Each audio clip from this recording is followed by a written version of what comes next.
Hi friends, എൻ്റെ YouTube ചാനലിലേക്ക് ഏവർക്കും സ്വാഗതം. ഇന്ന് ജംഗ്ഷനിൽ പോയി പച്ചക്കറികളും കുറച്ച് സാധനവുമൊക്കെ വാങ്ങിക്കാനുണ്ടായിരുന്നു. എന്തായാലും ജംഗ്ഷൻ വരെ പോകുന്നതല്ലേ, എൻ്റെ നാട് നിങ്ങൾക്കും കൂടി ഒന്ന് കാണിക്കാമെന്ന് കരുതി. അതിൻ്റെ ഒരുക്കത്തിലാണ് കേട്ടോ ഞാനിപ്പോൾ. എനിക്കൊപ്പം കൃഷ്ണാവ് കൂടി ഉണ്ടായിരുന്നു കേട്ടോ. എൻ്റെ ചേട്ടനെക്കുറിച്ചാണ് അവൾ ചോദിക്കുന്നത്. ചേട്ടനുള്ളപ്പം മിണ്ടാനൊക്കെ ഭയങ്കര നാണമാണ്. ഇപ്പോൾ സിന്ദൂരി മാമൻ എവിടെ പോയി, എന്ന് പോയി, എപ്പോൾ വരും എന്നുള്ള ചോദ്യങ്ങളൊക്കെ ആയിരുന്നു കേട്ടോ. സിന്ദൂരി എന്ന് കേട്ട് നിങ്ങളാരും തെറ്റിദ്ധരിക്കേണ്ട. കൃഷ്ണയുടെ ചേച്ചി നിച്ചു കുഞ്ഞായിരുന്നപ്പോൾ അവളെ ചേട്ടൻ സുന്ദരി എന്ന് വിളിക്കുമായിരുന്നു കേട്ടോ. അത് കേട്ട് അവളും ചേട്ടനെ സിന്ദൂരി മാമൻ എന്ന് പറഞ്ഞു തുടങ്ങി. ഇപ്പോൾ നിച്ചുവും കൃഷ്ണയും അങ്ങനെ തന്നെയാണ് വിളിക്കുന്നത്. ഞാനിവിടെ വീഡിയോ പിടിക്കുന്നത് കണ്ടപ്പോൾ കൃഷ്ണാവയ്ക്ക് ഒരേ വാശി. നീ മാത്രം ഷൂട്ട് എടുത്താൽ പോരാ, എന്നെയും കൂടെ വയ്ക്ക് വീഡിയോ പിടി എന്നൊക്കെ പറഞ്ഞു. അങ്ങനെ ഞാൻ അവളെ ഇരുത്തി വീഡിയോ എടുത്തു കേട്ടോ. എന്തൊക്കെയോ പാട്ടുകളൊക്കെ പാടുന്നുണ്ട് കൃഷ്ണ. പുറത്ത് പോകുന്നതല്ലേ, ഒന്ന് ഒരുങ്ങിയിട്ട് വേണ്ടേ പോകാൻ.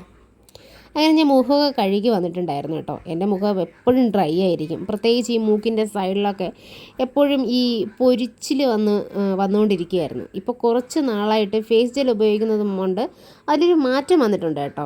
അപ്പോൾ ഹിമാലയ നീം ഫേസ് ജെല്ലാണ് ഞാൻ ഉപയോഗിക്കാറുള്ളത്, അല്ലാതെ വേറെ ക്രീമുകളൊന്നും അങ്ങനെ ഉപയോഗിക്കാറൊന്നുമില്ല. പിന്നെ വല്ലപ്പോഴും ഈ പോൺസിൻ്റെ മോയ്സ്ചറൈസർ ഇടയ്ക്ക് എപ്പോഴെങ്കിലും ഉപയോഗിക്കാറുള്ളൂ, അല്ലാതെ വേറെ ഒന്നും തന്നെ ഞാൻ മുഖത്ത് ഇടാറില്ല. അപ്പോൾ കൃഷ്ണയുടെ കമ്മൽ ഇളകിയോ ഇല്ലയോ എന്ന് അവളൊന്ന് നോക്കാൻ പറഞ്ഞിട്ട് നോക്കിയതാണ് കേട്ടോ ഞാൻ. ഒന്നും ഉപയോഗിച്ചില്ലെങ്കിലും ലിപ്സ്റ്റിക്ക് ഞാൻ ഉപയോഗിക്കാറുണ്ട് കേട്ടോ. പിന്നെ ലിപ്സ്റ്റിക്കും ഇട്ട് കമ്മലും ഇട്ട് തലമുടിയും കെട്ടി ഞാൻ റെഡിയായി കേട്ടോ.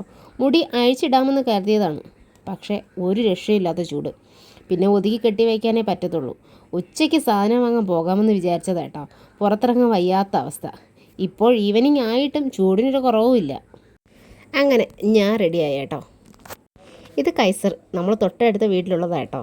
നമ്മൾ കൈസു എന്ന് വിളിക്കുമ്പോൾ ചെല്ലത്തോട് വിളിയേക്കുന്നതാണ് ഈ കാണുന്നത് കേട്ടോ. അപ്പോൾ നമുക്ക് ജംഗ്ഷൻ വരെ പോയിട്ട് വരാം. ഇതാണ് എൻ്റെ നാട്, വണ്ടന്നൂർ. ഈ ഇടത്തേക്ക് കാണുന്നത് കാട്ടാക്കട പോകുന്ന റൂട്ടാണ് കേട്ടോ. വലത്തോട്ടുള്ളത് നെയ്യാറ്റിൻകരയ്ക്ക് പോകുന്നതും. ഒരുപാട് കടകളോ മറ്റു കാര്യങ്ങളോ ഒന്നുമില്ല, ഒരു കൊച്ചു ഗ്രാമമാണ് കേട്ടോ ഇവിടം.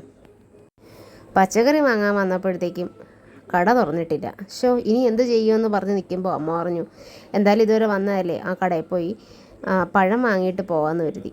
അങ്ങനെ പഴം വാങ്ങിക്കൊണ്ടിരിക്കുമ്പോൾ ഒരു ബസ് പോകുന്നുണ്ടല്ലേ, കാട്ടാക്കട ബസ്സാണ് കേട്ടോ. ഇപ്പോൾ കാട്ടാക്കടയൊക്കെ ഫേമസായി. നീ കാട്ടാക്കട എവിടെയാടാ, ഈ ഡയലോഗ് കേൾക്കാത്ത ആരും ഉണ്ടാവത്തില്ലല്ലേ. ഈ നേരെ കാണുന്നതാണ് റസൽപുര റോഡ്. ഇവിടെ ഫസ്റ്റുള്ളൊരു കട ശ്രീഭദ്ര ടെക്സ്റ്റൈൽസ് ആണ്, അതൊന്നും തുറന്നിട്ടില്ല കേട്ടോ. പിന്നെ ഈ കാണുന്നത് ബാബു സ്റ്റോറാണ്. ഇത് ഞങ്ങളുടെ വീടിൻ്റെ തൊട്ടടുത്തുള്ളവരാണ് ഈ കട നടത്തുന്നത് കേട്ടോ. ഇവിടെ ഇതിന് ആദ്യം ഓടി എത്തുന്നത് ഈ കടയിലാണ് കേട്ടോ.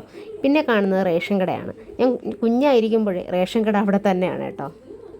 ഇത് റസൽപുര റോഡാണെന്ന് ഞാൻ പറഞ്ഞിരുന്നല്ലോ. അപ്പോൾ ഇതുവഴിയാണ് ഇപ്പോൾ മിക്കവരും യാത്ര ചെയ്യുന്നത്. സിറ്റിയിൽ പോകുന്നവർ മിക്കവരും ഇതുവഴിയാണ് പോകുന്നതും തിരിച്ചു വരുന്നതും. രാവിലെ ബാലരാമപുരം ജംഗ്ഷനിലേക്ക് എത്തുമ്പോഴുള്ള ബ്ലോക്കുകൾ എല്ലാവർക്കും അറിയാവുന്നതല്ലേ. അപ്പോൾ ഇതുവഴി പോയിക്കഴിഞ്ഞാൽ ആ ബ്ലോക്ക് ഒഴിവാക്കാം. റസൽപുരം കയറിയതിന് ശേഷം തേമ്പാമുട്ടത്ത് നിന്ന് ബാലരാമപുരം അങ്ങനെ പോകാനായിട്ട് സാധിക്കും. അപ്പോൾ ബ്ലോക്ക് ഒഴിവാക്കാൻ വേണ്ടി രാവിലെയും വൈകുന്നേരം ജോലിക്ക് പോകുന്നവരൊക്കെ ഈ റോഡാണ് ആദ്യമായിട്ട് ചൂസ് ചെയ്യാറുള്ളത്. ഇതൊരു ഷോർട്ട് കട്ട് പോലെയാണ് കേട്ടോ. ഇതവിടെ റോഡിൽ സ്ഥാപിച്ചിരിക്കുന്ന ബോർഡുകളാണ് കേട്ടോ.